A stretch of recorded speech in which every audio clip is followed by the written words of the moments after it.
Welcome back to my channel and a warm welcome to दोस्त who are new to my channel. दोस्तों, आज के vlog में बात करेंगे फेमिनिज़म के बारे में। फेमिनिज़म क्या है, उसका आगाज़ कहाँ से हुआ, कैसे हुआ, ये सब चीज़ें आज के व्लॉग में हम देखेंगे। लेकिन उससे पहले अगर आप चैनल पर नए हैं तो चैनल को सब्सक्राइब करें। चले आगाज़ करते हैं। फेमिनिज़म की जो तमाम तर डेफिनेशंस हैं, उनके बकौल उनका जो एक मफहूम अगर निकाला जाए, उनका मजमुआ जो बनता है कि औरतों को इंसान समझा जाए, औरतों को बराबर के हकूक़ दिए जाएँ और उनके साथ जो सोशली, इकोनॉमिकली, पॉलिटिकली जो इनजस्टिस हुए हैं, माजी में नाइंसाफ़ियाँ हुई हैं, उनका अज़ाला किया जाए।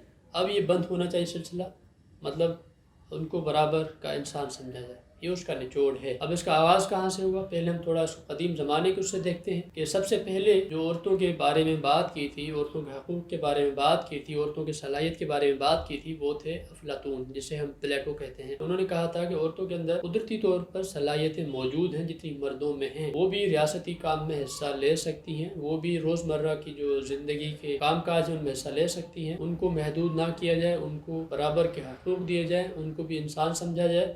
उसके बाद उसका बड़ा एक रद्दमल आया था यूनानियों का। उस वक्त के लोग थे, उन्होंने उस पर इख्तलाफ राय का इजहार किया था, उसको नहीं माना था, उसको तस्लीम नहीं किया था। तो ये वहाँ से उसकी इब्तदा हुई। फिर दौर चला उसके वक्त, उसके बाद मुख्तलिफ लोग आए, मुख्तलिफ फितरतें गुजरी जिन्होंने बात की।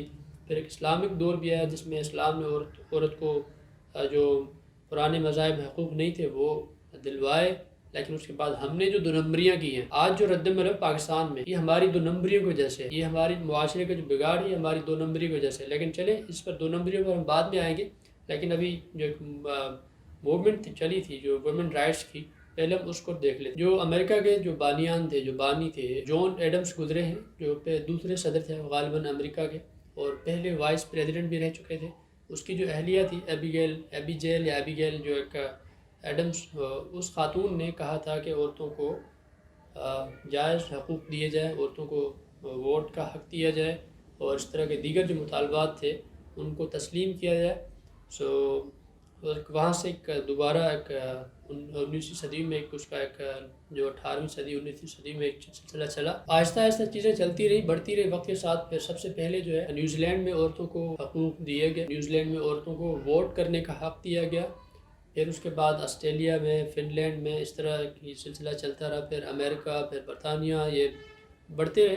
मतलब वक्त के साथ चीज़ें मिलती रही, औरतों को हकूक़ मिलते रहे। ये था सिर्फ बेसिक जो बुनियादी हकूक़ थे। जब औरतों को औरत समझा जाए, उनको इंसान समझा जाए, उनको बोझ न समझा जाए, उनको बुराई न समझा जाए, ये इब्तदा थी।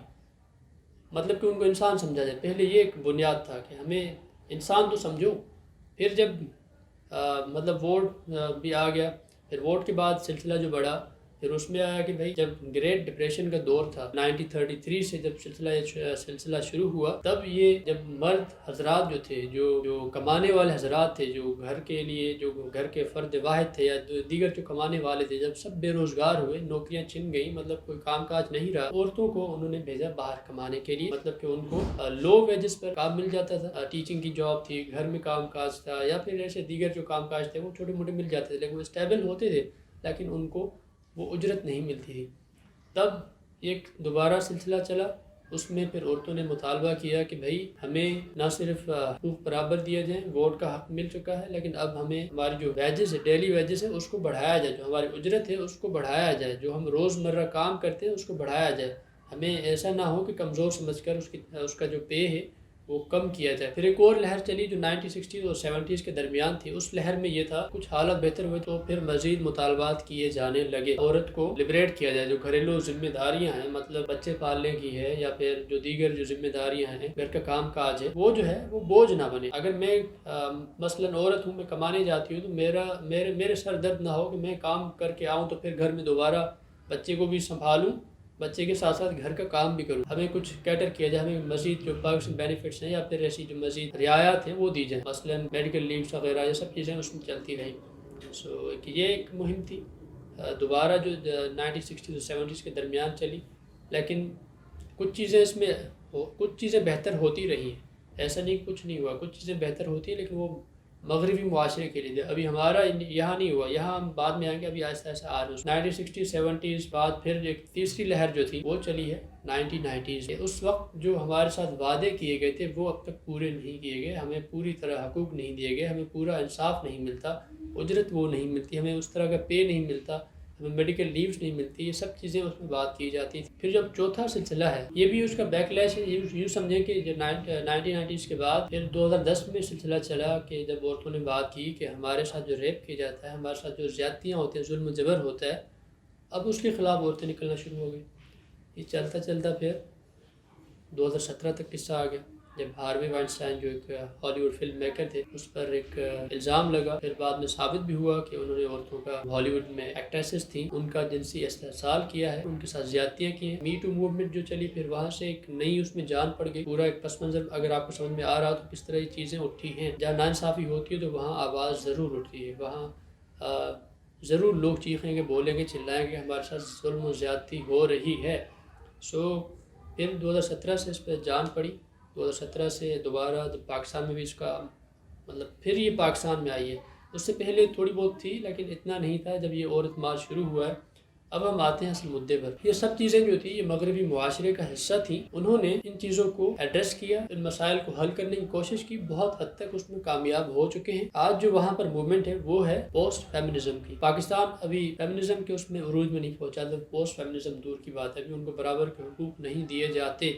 हम एक इस्लामी मुआशरा है कहा जाता है और कहते हैं कि हम इस्लाम को मानते हैं, मुसलमान हैं, मेजॉरिटी 97% पाकिस्तानी मुस्लिम है, और जहां हमारी झूठी आन शान इज़्ज़त का मामला हो हम इस्लामी बन जाते हैं, लेकिन इस्लाम पर अमल ज़रा भी नहीं करते। अगर हम औरतों को इस्लाम में बताए हुए हकूक़ भी देते तो जो आज बिगड़ी हुई औरतें हैं, जिन्हें हम कहते हैं कि ये ख़राब हैं या कुछ भी कह लें, तो शायद ये सड़कों पर नहीं आती, शायद एहतजाज ना करती। आप कह सकते हैं, आप इख्तलाफ रख सकते हैं, आपको हक़ है, आप ये राय अपनी रख सकते हैं कि ये एलीट क्लास की औरतें हैं जो उनको रिप्रेजेंट कर रहे हैं, क्योंकि हमारे एक अपने अपने जो बायसेस होते हैं वो हैं, एग्जिस्ट करते हैं, हम खुद उसका एक्सपीरियंस कर चुके होते हैं। हम कहीं ना कहीं उसको देखते हैं कि कहीं औरतों को ज़्यादा सहूलियात दी जाती हैं।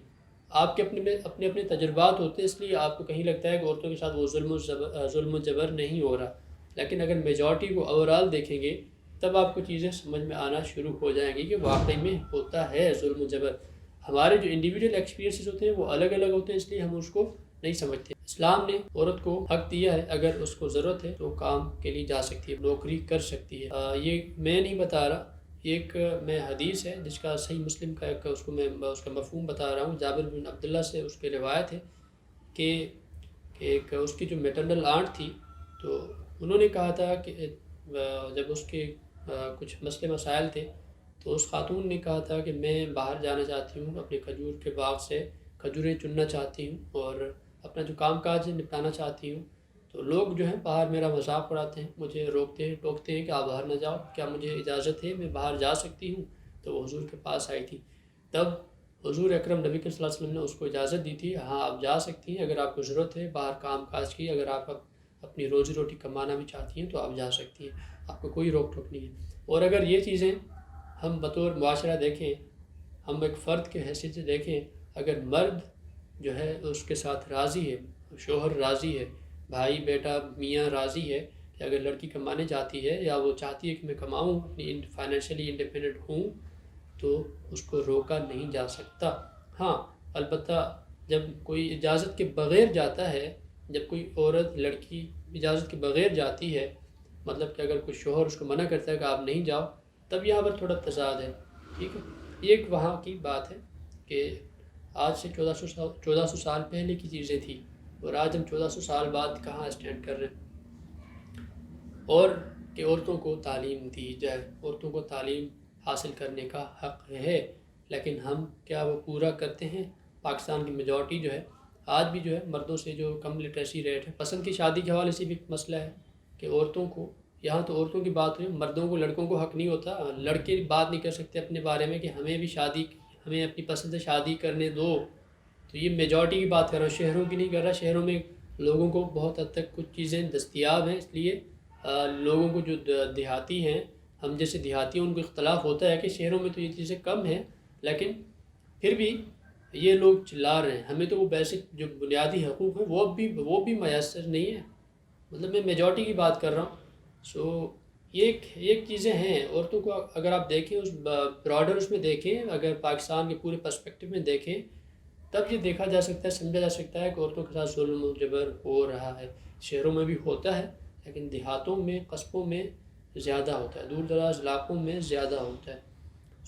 یہ ایک اپنا اوپینین تھا آپ کے ساتھ جو شیئر کر رہا تھا۔ ملکیت کا بھی حق ہے، عورت کو ملکیت دی جائے، جیسے پاکستان میں یا دنیا بھر میں ماضی میں ہوتا رہا تھا، اس کا حق جو تھا غصب کیا جاتا تھا۔ اسلام نے اس پر بالکل واضح ایک مطلب کہ اس کا حکم نامہ جاری کیا ہوا ہے، واضح فرمان ہے اس کے بارے میں کہ بھئی عورتوں کو اپنے جائز حقوق دیے جائے، اس کا جو ملکیت کا حق بنتا ہے اس کو وہ دی جائے۔ اگر وہ کاروبار کرنا چاہتی ہے تو کاروبار کر سکتی ہے، اس کو روکا نہیں جا سکتا، ٹوکا نہیں جا سکتا۔ یہ ایک اوورال سچویشن ہے، لیکن ہم لوگ ہیں 2 نمبر۔ ہم نے نہ عورتوں کو وہ حقوق دیے، نہ ان کو تعلیم حاصل کرنے دی، نہ ہی انہیں اگر کوئی پسند ہے شادی کرنے کی بات کر دے تو ہم پتہ نہیں کیا کیا اس سے کہانیاں بنا دیتے ہیں کہ لڑکی یہ ایسی ہمت کر کے مجھے بول رہی ہے، میری انا کو ٹھیس پہنچا رہی ہے، کیا مطلب خاندان کا ناک کٹوائے گی۔ اس طرح کی باتیں، عجیب و غریب باتیں سننی پڑتی ہیں۔ پھر یہ چیزیں یہاں پر مسئلہ ہوتا ہے کہ یہاں عورتوں کو حقوق اس طرح نہیں ملتے۔ ایک اور جو پاکستان میں سب سے بڑا مسئلہ ہے کہ ہم لوگ رد کرتے ہیں نظریات کو، خیالات کو شخصیت کی بنیاد پر۔ جو شخصیات ہمیں پسند نہیں ہوتی، جو ہم جنہیں پسند نہیں کرتے، تو ہم کہتے ہیں کہ یہ جو نظریات کو ریپریزنٹ کر رہی ہیں یہ نظریات ہی برے ہیں، مطلب وہ خیالات ہی برے ہیں۔ اسلام تو عورت کے حق کی بات کرتا ہے، وہ ہم نہیں دیتے، اور یہاں پر ہم نے شخصیت کی بنیاد پر، مطلب جو عورتیں اس چیز کو ریپریزنٹ کر رہی ہیں، جو عورتیں اپنے حقوق کے لیے بات کر رہی ہیں، جو عورتوں کو نکال رہی ہیں، ہمیں ان سے اختلاف ہو سکتا ہے۔ ان کے جو طور طریقے ہیں، جو ان کا پیش کرنے کا انداز ہے، جس طرح وہ انتہا پر جا کر کرتی ہیں، ایک بالکل جیسے کلیش ہو رہا ہو، تو ہمیں اس سے اختلاف ہو سکتا ہے۔ اوورال ہم یہ کہہ سکتے ہیں کہ یہ جو طریقہ کار ہے یہ غلط ہے۔ باقی جو آپ حقوق کی بات کرتی ہیں بالکل درست ہے، آپ اس سے اختلاف کر سکتے ہیں، لیکن آپ کسی کو بالکل رد نہیں کر سکتے۔ لیکن ہم لوگ جو ہیں انتہا پسند ہیں، ایک انتہا پسند معاشرے کی پیداوار ہے، اس لیے ہم صرف رد کرنا جانتے ہیں۔ ہم یہ کہتے ہیں کہ یہ شخصیت فلاں مجھے پسند نہیں، میں اس لیے اس شخصیت کے جو پیچھے جو ایک یہ جن نظریات کی بات کرتا ہے یا کرتی ہے، میں اس کو بھی رد کرتا ہوں۔ مطلب یہ کوہیرنٹ بات نہیں ہوتی، کوئی لاجیکل بات نہیں ہوتی، کوئی ریزننگ نہیں ہوتی سالڈ۔ تو اس لیے مجھے ان چیزوں سے اختلاف رہا ہے۔ جو ان کے ریپریزنٹیٹیوس ہیں ان سے مجھے اختلاف ہو سکتا ہے، لیکن میں اوورال اگر عورتوں کے حقوق کی بات کریں، میں چاہتا ہوں کہ ان کو حق دیے جائیں۔ خیالات کو رد کر سکتے ہیں، نظریات کو رد کر سکتے ہیں، شخصیات کو رد کر سکتے ہیں، وہ آپ پر ہے، آپ جس کو چاہے سپورٹ کر سکتے ہیں، لیکن آپ اخلاقی دائرے میں رہتے ہوئے اپنی چیزیں اختلاف رائے ضرور رکھیں، لیکن کسی کو بلا وجہ کو ذلیل نہ کریں۔ ولاگ کو ختم کرنے سے قبل میں ایک بار یہاں پر پھر کہنا چاہوں گا کہ اگر آپ کو کسی شخصیت سے اختلاف ہے اس کو ضرور رکھیں، اور آپ کسی نظریے کو رد کرتے ہیں اس کے لیے آپ سالڈ ریزن دیں، سالڈ بات کریں، لاجیکل ہو، کوہیرنٹ ہو۔ ایسا نہ ہو کہ آپ نے صرف شخصیت کی بنیاد پر کہ فلاں شخص جو ہے، فلاں عورت جو ہے، فلاں مرد جو ہے مجھے نہیں پسند، لہٰذا میں اس نظریے کو رد کرتا ہوں، میں اس کے جو پیچھے عوامل ہیں میں ان سب کو رد کرتا ہوں، اس کے پیچھے جو ایک لوگوں کا ایک جو ہجوم ہے ان سب کو میں رد کرتا ہوں۔ مطلب صرف شخصیت کی بنیاد پر نہیں ہونا چاہیے، جس کو رد کرنا ہے سالڈ ریزننگ ہونی چاہیے۔ باقی آپ کا ایک اپنا اوپینین ہے، آپ کی اپنی رائے ہے۔ اگر آپ سمجھتے ہیں کہ آپ اپنے بہنوں کے، ماؤں کے اور بیویوں کے حقوق پورے کر رہے ہیں اور بطور شہری کے انہیں وہ جو ایک میسر ہونی چاہیے سہولیات وہ سب فراہم کر رہے ہیں، تو پھر آپ سے یہ مخاطب ہونے کی ضرورت نہیں۔ مطلب کہ آپ ایک اچھے شہری کے ناطے اپنا حق ادا کر رہے ہیں، آپ ایک اچھے مسلم ہونے کے ناطے اپنا حق ادا کر رہے ہیں۔ باقی جو نہیں کر رہے یہ ان کے لیے ہے۔ اپنی بہنوں کی، ماؤں کی، بیٹیوں کی عزت کرنا سیکھیں اور عزت کے ساتھ جینا سیکھیں۔ فی الحال یہی تھا، اپنا اور اپنے پیاروں کا خیال رکھیے گا۔ اگلے ولاگ میں آپ سے پھر ملاقات ہوگی، تب تک کے لیے مجھے دیجیے اجازت۔ اللہ حافظ۔